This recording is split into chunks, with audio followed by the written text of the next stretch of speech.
Devo entregar dízimos ou não? Muitas pessoas frequentemente possuem dúvidas ou adquirem conhecimento equivocado sobre esse assunto. Infelizmente, nos dias atuais, é comum encontrar indivíduos que se autodenominam pastores ou doutores da lei, mas que, na realidade, só buscam atender aos seus próprios interesses, negligenciando o verdadeiro propósito dessas posições. Diante disso, gostaria de compartilhar informações embasadas na Bíblia, ressaltando que você possui total liberdade para discordar e acreditar no que lhe parecer mais adequado, pois todos possuímos o livre-arbítrio.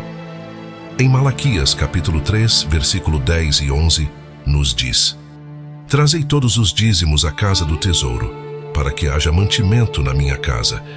E depois fazei prova de mim nisto, diz o Senhor dos Exércitos, se eu não vos abrir as janelas do céu e não derramar sobre vós uma bênção tal, até que não haja lugar suficiente para recolherdes. E por causa de vós, repreenderei o devorador, e ele não destruirá os frutos da vossa terra, e a vossa vide no campo não será estéril, diz o Senhor dos Exércitos. No entanto, é importante destacar que esse texto está presente no Antigo Testamento. Jesus veio não para anular o Antigo Testamento, mas para cumpri-lo. Atualmente, vivemos na Era da Graça, o que antes era conhecido como olho por olho, dente por dente, no Antigo Testamento. No livro de Êxodo, encontramos aplicações específicas das leis de Deus caso a caso. No entanto, Jesus, no livro de Mateus, capítulo 5, versículos 38 e 39, disse o seguinte: Ouvistes que foi dito, olho por olho e dente por dente. Eu, porém, vos digo que não resistais ao mal. Mas se qualquer te bater na face direita, oferece-lhe também a outra. A partir desse texto, compreendemos que não temos obrigações de dizimar na igreja. É importante interpretar as passagens bíblicas em seu contexto e entender as implicações específicas de cada ensinamento. A graça de Jesus nos convida a viver em amor e generosidade, mas a prática do dízimo não é uma obrigação imposta aos cristãos nos dias atuais. Se um líder religioso utilizar um texto bíblico para amedrontar, alegando que se você não entregar o dízimo, o devorador estará em sua vida, saiba que essa afirmação é equivocada. Vivemos na era da graça, não da lei. É importante compreender que a mensagem da Bíblia deve ser interpretada de forma coerente e contextualizada. O dízimo, embora mencionado nas Escrituras, não é uma exigência absoluta para os cristãos da atualidade. O período da graça, trazido por Jesus, nos convida a viver em liberdade e amor, sem sermos escravizados por obrigações legais. É fundamental discernir entre o ensinamento verdadeiro e aqueles que deturpam as Escrituras para manipular as pessoas. Portanto, se algum pastor utilizar o argumento do devorador como forma de ameaça ou coerção para obter o dízimo, saiba discernir e buscar um entendimento correto da mensagem bíblica, que promove a generosidade, mas não impõe obrigações legais aos fiéis. Alguns líderes religiosos costumam utilizar a passagem em que Abraão entrega o dízimo a Melquisedeque, rei de Salém, encontrada em Gênesis capítulo 14, versículos 18 a 20, como justificativa para a prática do dízimo. No entanto, é importante considerar o contexto histórico e bíblico dessa passagem, para uma interpretação mais coerente. O episódio em questão ocorreu antes da promulgação da lei mosaica, que se inicia após Deus entregar os 10 mandamentos a Moisés, conforme registrado no livro de Êxodo, capítulo 20. Portanto, é importante destacar que essa passagem não está diretamente relacionada às leis posteriores sobre o dízimo.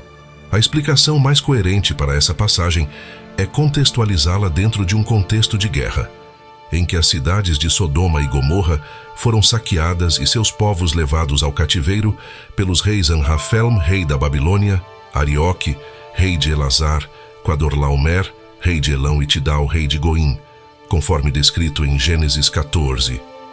Durante o resgate de seu sobrinho, Abraão foi abordado pelo rei de Sodoma, Bera, que estava interessado nas pessoas resgatadas, e propôs a Abraão que ele ficasse com os despojos da guerra. No entanto, Abraão recusou, declarando que não aceitaria nada que pertencesse a Bera, para que este não pudesse se vangloriar de ter enriquecido Abraão.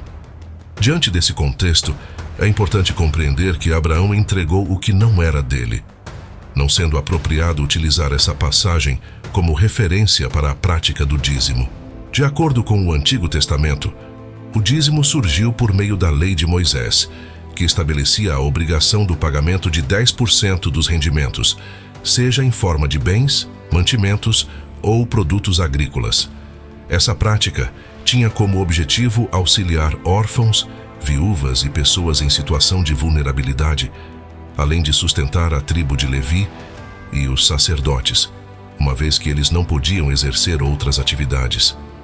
Vale ressaltar que as 12 tribos que compunham Israel eram Ruben, Simeão, Levi, Judá, Issacar, Zebulon, Dan, Naftali, Gade, Azer, José e Benjamim.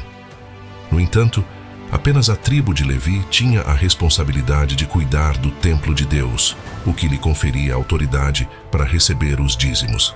Nesse sentido, a tribo de Levi recebia não apenas 10%, mas sim 11% dos rendimentos. Essa distribuição específica dos dízimos entre as tribos de Israel e a atribuição exclusiva da tribo de Levi para recebê-los são aspectos importantes a serem considerados. E os que dentre os filhos de Levi recebem o sacerdócio têm ordem, segundo a lei, de tomar o dízimo do povo, isto é, de seus irmãos, ainda que tenham saído dos lombos de Abraão. Hebreus capítulo 7, versículo 5. Compreendemos que, como uma pessoa gentia, não sou obrigado a praticar o dízimo. O dízimo era uma prática específica para as 11 tribos de Israel, e apenas a tribo de Levi tinha o direito de receber essa contribuição, e isso é um fato estabelecido. Palavra gentil designa um não-israelita e deriva do termo latino gens, significando clã, ou um grupo de famílias, e é muitas vezes usada no plural. O que a Bíblia nos fala sobre a lei? Todos aqueles, pois, que são das obras da lei, estão debaixo da maldição, porque está escrito: maldito todo aquele que não permanecer em todas as coisas que estão escritas no livro da lei, para fazê-las. E é evidente que pela lei ninguém será justificado diante de Deus, porque o justo viverá da fé. Aos Gálatas capítulo 3, versículos 10 e 11.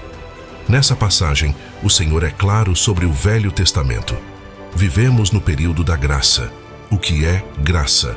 Favor que nós não merecemos, que é nos dada pelo Senhor. Mas o que fala nos livros do Novo Testamento? E estando Jesus assentado defronte da arca do tesouro, observava a maneira como a multidão lançava o dinheiro na arca do tesouro, e muitos ricos deitavam muito. Vindo, porém, uma pobre viúva deitou 2 pequenas moedas que valiam meio centavo. E chamando os seus discípulos, disse-lhes: em verdade vos digo que esta pobre viúva deitou mais do que todos os que deitaram na arca do tesouro, porque todos ali deitaram do que lhes sobejava, mas esta, da sua pobreza, deitou tudo o que tinha, todo o seu sustento. Marcos capítulo 12, versículos 41 ao 44. Quando analiso essa passagem, percebo que não se trata apenas de dizimar 10%, mas sim de oferecer tudo o que possuo. Isso inclui todo o meu dinheiro e o fruto do meu trabalho. Essa é a essência do ensinamento de Jesus.